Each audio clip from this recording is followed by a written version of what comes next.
Jangan percaya dengan si pembohong. Itu sebab kata orang Singapura, bomo itu bohong, pawang itu penipu. Seterusnya tuan-tuan, apakah betul-betul sihir yang biasa dimainkan oleh tukang sihir seperti dukun, pawang, bomo, paranormal dan sebagainya? Cara ringkas berbentuk simpulan atau ikatan. Sesuatu yang diikat atau disimpul, seperti disimpul dalam kain dan sebagainya. Kadang-kadang menggunakan minyak seperti minyak guna-guna ataupun minyak senyonyok, debu seperti debu yang ditabur-tabur, sama ada ditabur depan pintu, di kantor ataupun di dalam makanan, atau suatu benda yang dijampi, yang dibacakan pada azimat ataupun dalam bahasa sini jimat, secara bertawassul kepada tukang sihir, jin atau syaitan. Tujuannya untuk membahayakan orang yang mahu disihir. Tuan-tuan, saya sudah kuliahkan sihir ini di Singapura, di Malaysia. Saya rasa lebih daripada 10 kali. Setelah saya kuliahkan tentang sihir ini, saya katakan siapa yang main tangkal, bertangkal-tangkalan ini hukumnya sihir, hukumnya bermain sihir.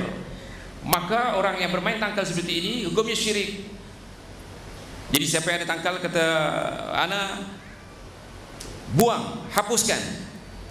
Kalau di Malaysia, di Singapura itu dimasukkan ke dalam surat kabar, koran kata orang sini ya, dimasukkan dalam plastik, ikat bagus-bagus, elok-elok supaya jangan pecah. Kalau pecah nanti diambil orang lain, masukkan ke tong sampah. Besok lori tong sampah akan ambil, dimasukkannya ke tempat pelupusan, dia akan dilupuskan. Tetapi separuh takut untuk membuang seperti ini, maka didatangkan, diserahkan kepada anak. Bila anda buka, macam-macam di dalamnya. Ada yang daripada kayu, ada daripada batu, ada daripada besi ataupun keluli, ada daripada kayu-kayuan. Yang terakhir saya buka tangkal, itu kayu. Saya tanya dengan orang yang pakai tangkal yang diserahkan kepada saya, yang saya buka ni. Nanti mungkin saya akan visidikan atau melihat. Dia mengatakan bahawa kayu ini saya ambil daripada kubur tengah-tengah malam, malam Jumaat. Patut ziarah kubur ya. Ini curi nisan kubur.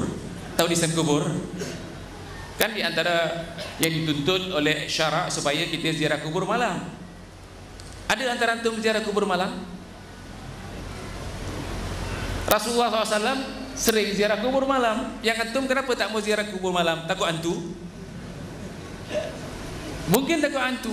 Tapi oleh kerana ingin sesuatu yang mau disihir, orang ini pergi tengah-tengah malam, malam Jumaat, setelah jam 12, itu digergaji nisan daripada kayu, itu diberi pada dukun.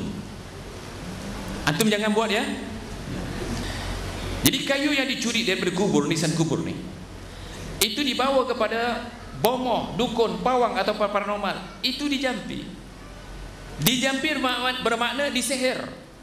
Oleh kerana kayu ini disihir, maka kayu ini katanya kalau saya pakai, kalau perang kena tembak, itu kebal. Bohong atau tidak bohong dia? Kalau boleh, kalau betul, itu diantar ke Palestin. Tangkal-tangkal ini diantar ke Palestin supaya orang-orang Arab yang melawan Israel itu kebal semua. Kan bohong. Pencurian seperti ini kalau kita lihat hukumnya haram. Kayu, bagaimana kayu boleh jadi kebal? Ini kerana permainan sihir.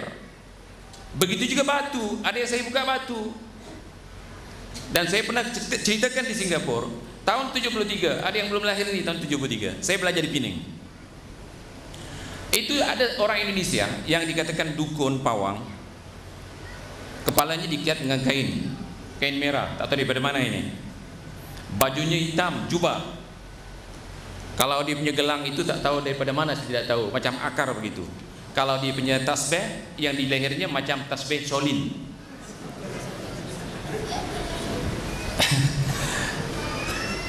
Batu yang anak tidak tahu diambil di mana, di tepi laut atau di tepi sungai mana, ataupun di apa bukit-bukit mana, sebesar macam ini batu. Apa kata dukun ini? Disuruh anda pegang seperti gini, pegang kuat-kuat. Itu pisau cukur. Tahu sikat untuk cukur janggut itu? itu dipotong di lengannya, subhanallah, tak berkesan, tebal. Kenapa batu ini boleh menyebabkan kebal? Kerana batu ini sudah disihir.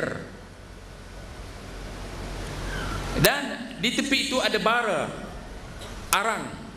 arang yang untuk bakar sate. Itu kata Pak Dukun itu, mesti yakin. Kalau tidak yakin jangan. Bagaimana? Sudah dipegang batu itu, pegang kuat-kuat tangan kiri, yang tangan kanan itu pegang arang api, pegang seperti ini. Ini orang biasa dipanggil, jom siapa? Maka dijual satu batu itu RM5 dulu. Tahun 73, RM5 itu besar. RM5 itu besar. Lihat permainan dukun, permainan sihir. Jadi apa saja yang dijadikan penangkal tidak akan jadi tangkal kecuali disihir oleh tukang sihir. Makanya antum yang ada di sini, kalau ada benda-benda yang dikatakan penangkal atau jimat yang datangnya daripada tukang-tukang sihir seperti pawang, bomo, dukun, paranormal, orang pandai, apalagi tabib dan sebagainya, buang. Siapa yang masih memakai tangkal, tidak kira bentuknya seperti kayu, diambil daripada hutan mana ataupun daripada kubur mana, batuan, besi, seperti orang sekarang ada pakai susuk, itu juga termasuk penangkal, ataupun besi kuning yang diikat di lengan atau di leher. Siapa yang pakai ini, mulai sekarang tobat. Kerana siapa yang menyimpan seperti ini, dia sudah bermain sihir. Dia sudah bermain sihir. Kerana benda-benda ini tidak akan jadi seperti mana yang kita katakan tadi untuk jadi penangkal kecuali sudah disihir oleh tukang sihir. Jadi buang sihir-sihir yang ada di rumah antum, hatta batu akik.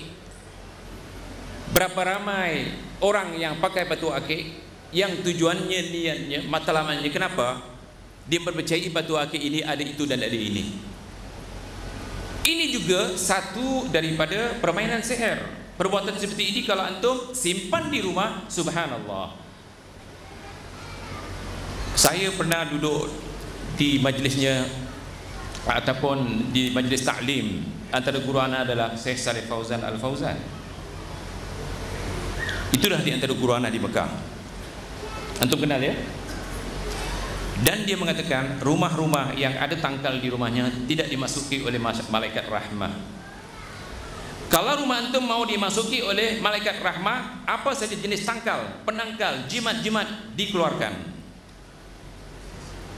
Dan selagi benda ini disimpan, pergi saja dukun, pergi saja arraf, kahin atau kuhan, sebagaimana dibacakan hadisnya tadi oleh Ustaz Arif, man ata arrafan aw kahinan fasa'ala anhu an syai'in fasadaq faqad kafara bima unzila ala Muhammadin sallallahu alaihi wasallam atau kama qala.